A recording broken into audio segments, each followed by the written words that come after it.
Sir Sewell, आपने budget देखा, कैसा लगा आपको? नई मीर साहब की गुफ्तगू आप तक पहुंची है?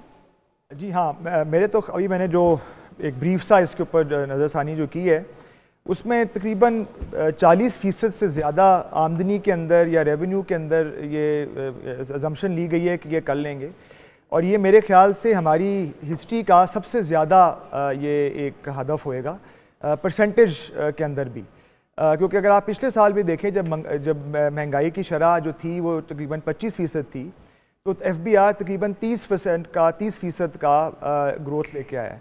और अगर आप पिछले 5 सालों का डेटा देखें तो रियल टर्म्स में, यानी अगर आप महंगाई को उसमें से निकाल दें तो पिछले 5 सालों में तकरीबन 5% जो है वो FBR की रेवेन्यू रियल टर्म्स में आई है हर साल ऑन एवरेज। तो अगर इस साल हम कह रहे हैं कि महंगाई की शरह नीचे जाएगी, जो कि इंशाल्लाह जाएगी, कह रहे हैं 38 से 12 पे आई है और वो कह रहे हैं सिंगल डिजिट में लेके आने। जी, तो अगर सिंगल डिजिट में चलें, हम 12 भी लेके चलें, तो उस पर अगर आप अपने पिछले 5 सालों का अगर आप एवरेज लें तो आपका 17 या 18% ग्रोथ रेट आती है, जबकि इस बजट को चलाने के लिए 40% से ज़्यादा जो है वो आपको इनकी रिक्वायरमेंट है। सो ये एक बहुत अनप्रेसिडेंटेड बात है। दूसरी बात, पिछले साल भी FBR, अभी ये जो साल माली साल जो अभी ख़त्म हो रहा है, इसमें तकरीबन 30% FBR की ग्रोथ होएगी, लेकिन अब 40% आप चाह रहे हैं और बेस बड़ी हो गई है, यानी 9.2 खरब से अब आप जंप लेना चाह रहे हैं। पहले 7.7 खरब से आप 9.2 पे गए थे, तो बेस इफेक्ट भी बढ़ रहा है, इन्फ्लेशन नीचे आ रही है, और हम चाह रहे हैं कि तकरीबन 40% से ज़्यादा ये हो। और मुझे अभी तक ऐसा कोई रेवेन्यू मेजर नज़र नहीं आया जिसके तहत शायद ये अचीव हो सके। और दूसरी बात यह है कि एक और प्रैग्मेटिक नहीं लग रहा आपको? मुझे नहीं लगता कि ये रियलिस्टिक है, विद ऑल ड्यू रिस्पेक्ट। दूसरी चीज़ ये है कि अगर आप इसका वेट देखें, यानी डायरेक्ट टैक्सेस का और इनडायरेक्ट टैक्सेस का, इनडायरेक्ट टैक्सेस तकरीबन 37% उसके अंदर इनकी अजम्पशन है कि हम बढ़ाएंगे, और जो डायरेक्ट टैक्सेस हैं वो इस तकरीबन 35% है। सो यानी नेट टर्म में this budget is going to be more regressive, यानी मीनिंग कि जो आम आदमी या गरीब आदमी के ऊपर इसका जो टैक्स मेजर्स हैं, इनडायरेक्ट टैक्सेस हैं, उनका वेट बढ़ रहा है।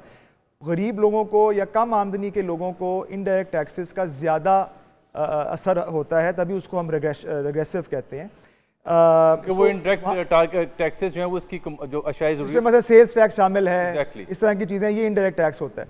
तो ये तो दोनों एंगल से अगर आप देखें तो एक तो मुझे कोई इसमें रेवोल्यूशनरी चीज़ नज़र नहीं आ रही इन टर्म्स ऑफ जो अपना टैक्स बेस को आप जो चाह रहे हैं कि हम उसको ब्रॉडन करेंगे। अभी आप नई मीर साहब की बात सुन रहे थे, ये तो एक्चुअली फाज साहब जो है ना वो आपसे बल्कि कहा है कि आपने कम लगाया है, और वो भी आप देखें अभी जो लगाया ना टैक्स, ये है विद होल्डिंग टैक्स। तो यानी अगर मैं मैन्युफैक्चरर हूँ, फहाद हुसैन साहब जो हैं ये डिस्ट्रीब्यूटर हैं, और मालिक साहब दुकानदार हैं, तो ये मैंने इनको बेच दिया, इन्होंने मालिक साहब को बेचा, इन्होंने जो है ना वो 2.5 या 2.25% जो है अपने इनको इन्होंने जमा करना है बेसिकली। तो जो मालिक साहब हैं उनके ऊपर तो कोई इजाफा नहीं हुआ ना खास, अगर 2% दे भी दें अगर, तो वो ले रहे हैं किसी रजिस्टर्ड से, तो इसलिए मेरे ख्याल से तो ये मुझे नहीं लग रहा कि ना ये रियलिस्टिक है, लेकिन जो ना ही मुझे ये लग रहा है कि ये वो फॉर्मूला बड़ा अच्छा था, ना ही मुझे लग रहा है कि ये जो है डॉक्टर इस्माइल मिफ्ता ने कहा था प्रोग्रेसिव रेट लगाओ 3,000 रुपए से लेके उस जमाने में 3,000 का था फी दुकान पर साल, वो बिल्कुल सीधी डायरेक्ट आपके पास इनकम आती थी। बिल्कुल सही है, सीधी इनकम बिल्कुल सही है, और वो स्टार्ट है, और वो पास ऑन भी नहीं थी। जब आप प्रोडक्ट के ऊपर खर्चा लगाते हैं वो कंज्यूमर को पास ऑन है, नहीं सीधा जब दुकानदार को आप सीधा 3,000 ठोकते हैं वो आपको मुझे वो ओवरऑल कॉस्ट में उसकी ऐड हो जाएगा, लेकिन वो हर चीज के ऊपर मुझे पास ऑन नहीं कर सकता। तो वो डायरेक्ट एक एक्स्ट्रा रेवेन्यू आना था, वो नहीं इन्होंने किया। एग्रीकल्चर इनकम का जिक्र ही नहीं है इस पूरी तकरीर में, इस पूरे बजट में, कि एग्रीकल्चर इनकम के ऊपर क्या है क्या नहीं है, या कोई प्रोटेक्शन नहीं दी हुई किसी को। एग्रीकल्चर इनकम पे भी नहीं है और एग्रीकल्चर लैंड पे भी नहीं है, कुछ भी नहीं है। एग्रीकल्चर उन्होंने एक बात सॉरी उसको देखा ना, आपसे कहना ये चाह रहा हूँ कि एफाज जो है ना ही डिसएग्रीज विद यू, ये कुछ देर पहले मुझे बता रहे थे कि इससे अच्छा बजट नहीं आ सकता। उसके लिए फाइनेंस बिल का वेट करें, हमने एग्रीकल्चर पे क्या किया। एफाज डिसएग्री कर रहे थे, मैं ये चाह रहा हूँ क्योंकि उन्होंने क्रिटिकली देखा है, तो एफाज चूंकि कह रहे थे कि बजट बहुत अच्छा है, तो मैं चाह रहा हूँ इनकी डिबेट सामने आए कि ये कैसे इस बजट को बहुत अच्छा बजट करार दे रहे हैं। एफाज ने बोला बजट बहुत अच्छा नहीं है, budget is a step in the right direction. तो और क्या मतलब है?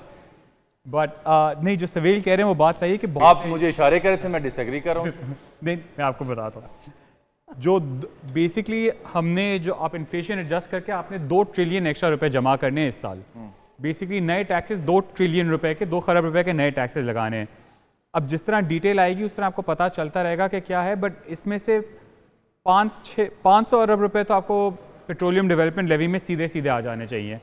अगर कंजम्पशन नीचे जाती है तो वो नंबर ऊपर नीचे होगा, बट जो नई पीडीएल है 20 रुपये के हिसाब से, उसके हिसाब से अबाउट 500 बिलियन वहाँ से आ जाएंगे। वो मीर साहब थे, उनसे हम पूछ लेते कि ये जो विदहोल्डिंग बढ़ी है 1 से 2.25 जो हुई है उसमें इनको कितना इनकमिंग उनकी कितनी होगी, तो वो देख लेते हैं। तो सबसे ज्यादा इन्फ्लेशनरी फैक्टर यही होगा पीडीएल का। ये जो टॉप 2 इन्फ्लेशनरी फैक्टर्स बिल्कुल इमीडिएट, बढ़ा ये इमीडिएट है। और इससे काफी बड़ा जंप आएगा इन टर्म्स ऑफ प्राइसेस जो कंज्यूमर दे रहा है रिलेटिवली। हाँ, नहीं, एक डेटा आया था, that data is about year I think 2022 का डेटा, कि जो आपका ट्रांसपोर्टेशन कॉस्ट है डीजल बढ़ने से, तो 57 to 60% जो कॉस्ट है वो एग्रीकल्चर रिलेटेड इंडस्ट्री से है। मसलन आपने गन्ना लिया, पहुंचाना है फैक्ट्री में, आप कपास आ रही है जो टेक्सटाइल फैक्ट्री में जा रही है, वो भी टेक्सटाइल भी एग्रीकल्चर रिलेटेड है ना। तो डायरेक्टली एंड इनडायरेक्टली आपका 60% इम्पैक्ट होता है उसके साथ। मालिक साहब, तो ये इमीडिएट इन्फ्लेशनरी उसका मालिक साहब इसको जारी रखते हैं।